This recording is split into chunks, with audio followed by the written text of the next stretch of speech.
Bonjour, nous sommes le lundi 9 août 2021 et ça s'appellera le plan B et le plan C. Alors, vous avez peut-être compris, hier j'ai fait une vidéo de la même manière et où j'ai laissé entendre que j'avais abandonné le plan A. Alors, le plan A, c'est quoi? C'est sauver l'espèce humaine sur la planète Terre. Et hier, j'ai lancé sur mon blog, et en faisant ma vidéo, je le lançais d'une certaine manière aussi, en disant je lance une veille effondrement sur mon blog. J'ai expliqué que j'avais regardé les nouvelles aux États-Unis et qu'à l'exception d'un truc dont je considérais que ça ne faisait pas partie de l'effondrement, euh, toutes les nouvelles, pour la première fois, je voyais que des nouvelles qui étaient des nouvelles liées à l'effondrement, soit des incendies catastrophiques, soit le retour du Covid-19 aux États-Unis dans une vague qui risque d'être, comme elle est partie, qui risque d'être pire encore que les précédentes. Et il y avait un événement politique aux États-Unis dont j'ai dit, voilà, celui-là n'était pas dans l'effondrement et j'ai changé d'avis. Il fait partie de l'effondrement et en y réfléchissant ce matin, tout l'épisode de Trump, en fait, je peux le remettre, je peux le reclasser comme faisant partie de l'effondrement. Et je vais en faire une lecture systématique de cette manière-là. Et j'ai l'impression que les anomalies, les bizarreries qui existaient encore vont disparaître une fois que ce sera vu dans cette perspective-là. Alors, le plan A, donc, garder l'espèce en bonne santé sur la Terre. Le rapport du GIEC qui avait déjà fuité va apparaître tout à l'heure dans la journée. Euh, Soit il confirme ce que les fuites avaient dit, et soit s'il a une vision un peu édulcorée par rapport à ça, tout le monde dira ils n'ont pas osé dire comment c'était en réalité, donc c'est la version ayant fuité qui fera preuve. Et je suppose, enfin je m'interromps parce que je pense aux gens qui l'ont fait fuiter, c'est qu'ils avaient peur sans doute qu'on édulcore dans la publication et qu'ils voulaient qu'on sache exactement de quoi il s'agissait. Et donc ces fuites, c'était quoi? Il y a quelques semaines, ça venait confirmer tout ce que tout le monde savait déjà depuis un moment, c'est-à-dire que les prévisions du Club de Rome, le rapport Meadows, monsieur et madame en 1972 avaient vu juste et qu'en fait les courbes qu'ils avaient produites, c'est-à-dire montrant un effondrement en 2030, ils sont peut-être un peu trompés, on a peut-être 10 ans d'avance. Que tout ça se vérifie. Alors moi, je n'ai jamais ignoré l'existence de ce rapport. Je suis intervenu, moi, personnellement, dans le plan A, le sauvetage de l'humanité, en commençant à écrire systématiquement des billets sur mon blog, à faire des articles qu'on me demandait. Quand on me donnait des chroniques à faire, voilà, avec carte blanche, je les consacrais à ça.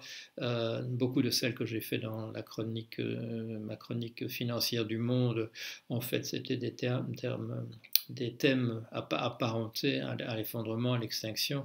De même dans les chroniques que je fais pour le journal Trends Tendance, le magazine Trends Tendance en Belgique. Mais je continuais de travailler, à alerter, à dire qu'il fallait absolument qu'on se mobilise. Alors ça, j'ai écrit ça en 2015. Le livre où je rassemblais ces idées a paru en 2016, qui s'appelait Le dernier qui s'en va éteint la lumière. Il y avait déjà une BD faite avec Gregory Maclès qui s'appelait la survie de l'espèce. Là, j'ai posé le problème et j'ai dit je ne crois pas que ça marchera en raison de la logique du profit qui est euh, tellement la présente chez nous qu'on ne pourra pas la sacrifier. Le seul espoir, j'ai dit, c'est que quand les commerçants, les marchands se rendraient compte qu'il n'y aurait plus de clients, mais qu'à ce moment-là, il changerait de cap. Mais ça n'a pas eu lieu. Voilà. Il aurait fallu faire des choses entre 2016, l'apparition de ce livre. Il y a des tas de gens qui ont aussi écrit des livres, mais je dirais la vague a commencé à peu près à ce moment-là, vers 2015-2016. Et, et le thème de la collapsologie est venu à l'avant-plan. On a commencé à parler de l'effondrement. Mais jusqu'à hier, je gardais un petit espoir qu'on allait se mobiliser. Mais le fait est qu'on ne s'est pas mobilisé. On parle, voilà, on nous parle de mesures qui seront prises et qui seront mises en place, mise en œuvre d'ici 2030, d'ici 2050. Le monde en 2050 ne sera pas beau à voir et c'est pas comme je disais l'autre jour, c'est pas en interdisant les chalumeaux en plastique pour les gosses et les cotons-tiges pour les bébés qu'on a fait ce qu'il fallait. Alors on nous parle voilà, d'économie verte, de durable, de renouvelable et tout ça. Et pour tout ça c'est râpé, c'est beaucoup trop tard. Le carbone, l'anhydride carbonique, le gaz carbonique le CO2. Parce qu'il y a un autre gaz carbonique. Le CO2, je vois que ça a augmenté d'un tiers dans l'atmosphère depuis 1960, c'est-à-dire, ça fait quoi, 60 ans. Il y avait des tas de choses déjà qui étaient tout à fait compromises. La voiture électrique, ça mobilise des ressources qu'on ne pourra plus mobiliser, etc. Alors le plan B et le plan C, vous savez ce que c'est. Le plan B, c'est qu'on aille habiter ailleurs. Et le plan C, c'est dont je parle toujours sérieusement, mais on ne me prend jamais au sérieux quand je parle de ça. J'en parle depuis pas mal de temps. Le plan C, c'est que nous transmettions ce que nous avons pu faire, que nous ayons des héritiers, mais que ces héritiers, ce ne seraient pas des êtres humains. Pour moi, quand je dis ça, c'est pas du tout de la blague. J'ai été chercheur en intelligence artificielle entre 87 et 90 et ce qui s'est passé à ce moment-là, il y avait des tas d'obstacles à lever. Il y a eu un hiver de la recherche en intelligence artificielle, mais en réalité, il n'était pas tellement dû au fait qu'on ne savait pas ce qu'il fallait faire, qu'on n'avançait pas. C'est surtout du côté du financement que cet hiver a eu lieu. La recherche en IA était liée à la guerre froide, et quand la guerre froide s'est terminée, et mon projet aussi s'est terminé de cette manière-là, on a baissé le financement des armées, et c'est ça qui a fait que la recherche en IA n'a pas continué pendant une époque. Alors, je l'ai déjà raconté, moi je ne savais pas que je travaillais pour l'armée au lieu de British Telecom qui m'avait employé, et mes collègues non plus ne le savaient pas. C'est au moment où les fonds ont été épuisés qu'on nous a dit qu'en fait on travaillait pour l'armée, et qu'on nous a proposé d'ailleurs d'aller travailler dans une caserne quelque part, avec le budget réduit qui restait. Ça, c'est la solution C. Personnellement, j'ai aucune compétence pour travailler sur le plan B. Alors, on m'envoie encore hier quelqu'un qui dit oui, on ne pourra jamais faire une atmosphère sur Mars parce qu'il n'y a pas assez la gravité n'est pas suffisante. Je ne sais pas s'il faut répondre oui ou non. J'en sais rien. Je sais qu'il y avait une atmosphère autrefois alors que la gravité devait être la même, mais je ne vais pas entrer là-dedans. Avec les ressources qui me restent, le temps qui me reste à vivre, je vais pas devenir un spécialiste dans la conquête de l'espace voilà, j'en parle à l'occasion et je dis par exemple quand on m'interroge là-dessus, je dis on pourra pas avec les êtres humains non bidouillés, on pourra pas faire ça de toute manière. Il faudra qu'on fasse de nous des OGM. On appelle ça de l'augmentation, enhancement en anglais. Il faudra qu'on nous bricole voilà, et on y travaille, je le sais, et c'est simplement. J'ai fait un article d'ailleurs où j'explique que c'est simplement parce qu'on n'est pas assez avancé qu'on dit qu'on ne le fera jamais, et que quand on lit entre les lignes, il est écrit pour le moment, ne parlons pas de ça maintenant, et ainsi de suite. Pourquoi? Parce que les chercheurs travaillent et qu'ils vont nous bidouiller des êtres humains qui vivront beaucoup plus longtemps. qui n'auront pas besoin d'autant voilà, de dépendre de l'oxygène aussi, comme nous le faisons maintenant, qui pourront, voilà, qui seront beaucoup plus robustes, ce sont voilà, des cyborgs, des hommes augmentés et des femmes augmentées, il faut ça si on va aller vraiment dans d'autres systèmes stellaires, le temps qu'il faut, il faut 1000 ans, je dirais minimum, et donc il faut qu'on nous maintienne en vie pendant 1000 ans, et on y travaille, on va arriver à faire ça.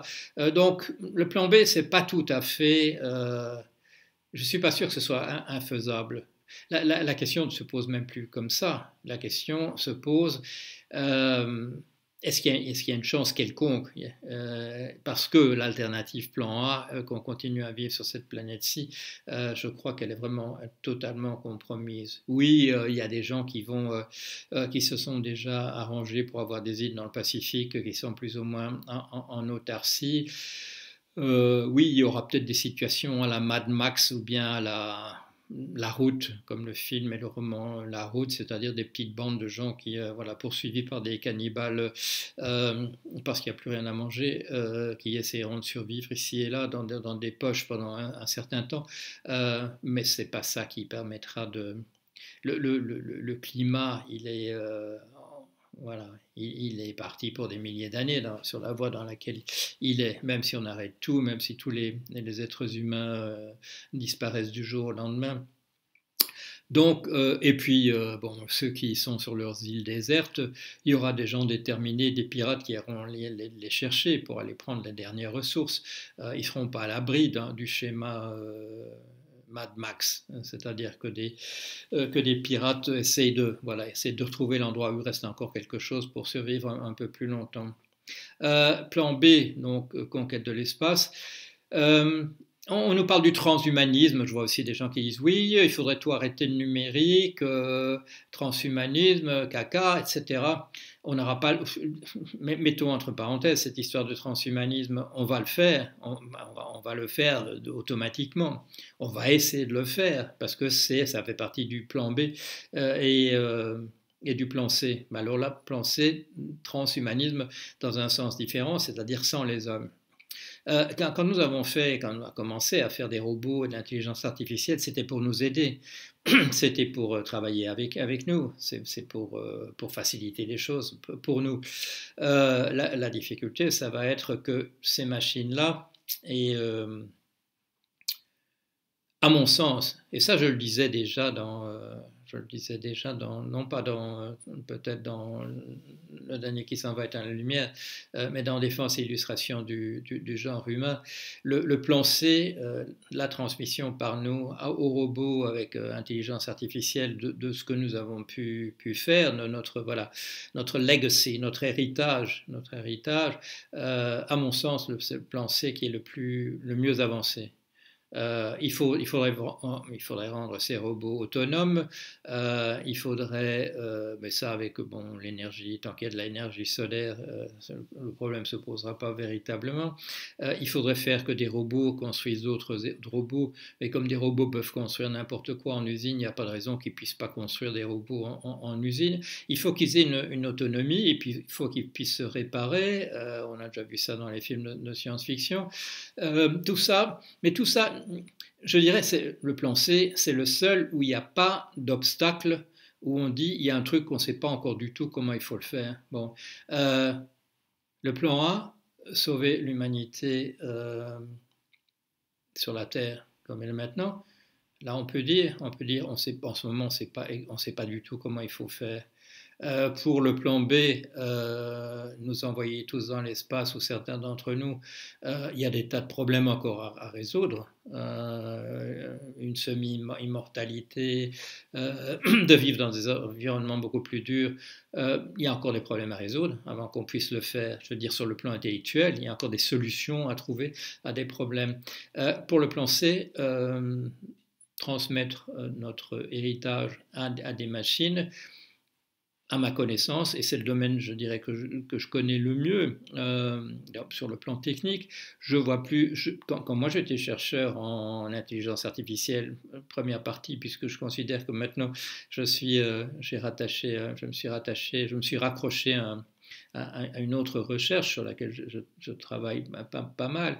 À cette époque-là, 87-90, il y avait des problèmes qui apparaissaient insolubles.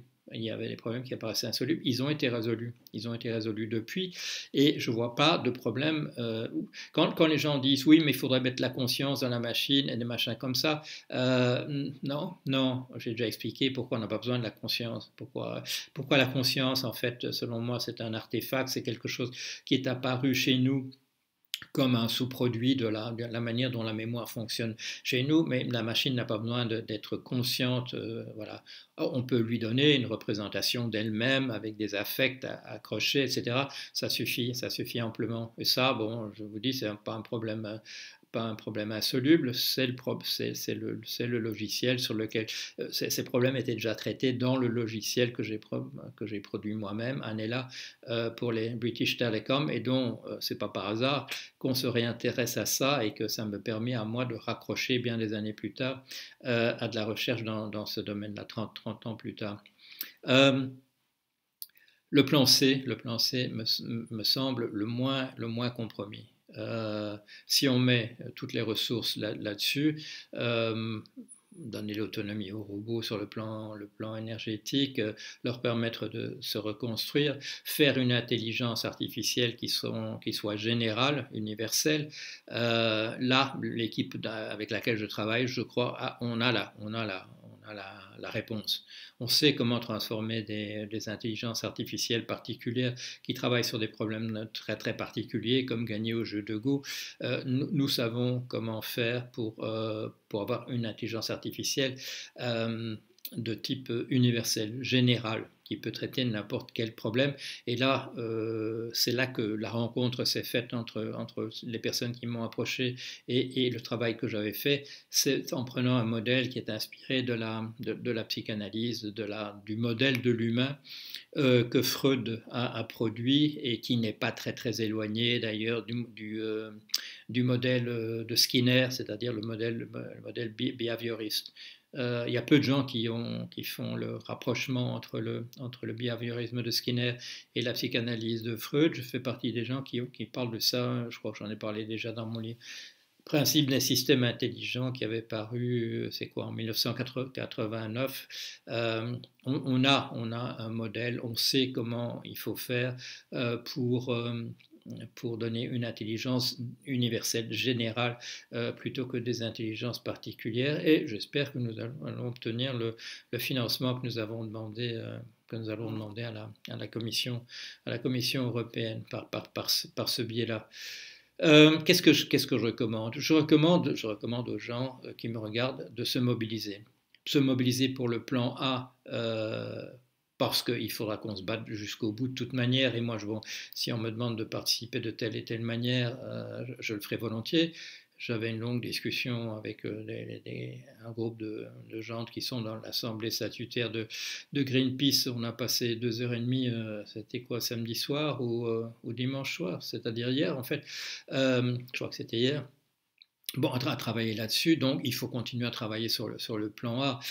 Il me paraît très très compromis et je dirais que les efforts à faire sur le plan A ne doivent pas mettre en danger les efforts qu'il faut faire sur le plan B, la conquête d'autres endroits où aller se mettre, même s'ils apparaissent encore maintenant comme beaucoup plus inhospitaliers que la Terre dans l'état où elle est, et le plan C. Et moi, ce que je peux faire, voilà, je viens d'en parler, c'est mettre les ressources qui me restent et ma capacité intellectuelle qui me reste encore, même si certains qui m'écoutent en ce moment se disent il est complètement fou. Mais si c'est une folie qui est encore utilisable pour essayer au moins de réaliser le plan C.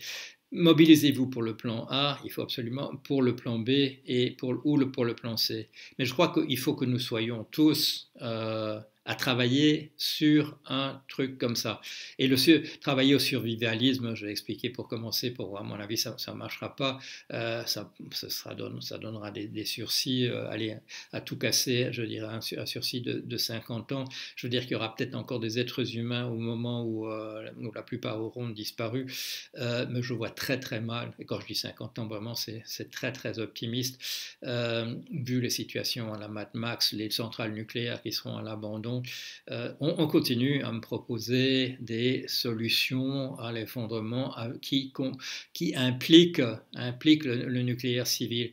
Soyons raisonnables, mes amis. J'ai encore mis ça hier sur mon blog, mais avec un avertissement. Soyons raisonnables. Une centrale nucléaire avec un monde qui s'effondre autour, c'est une poudrière.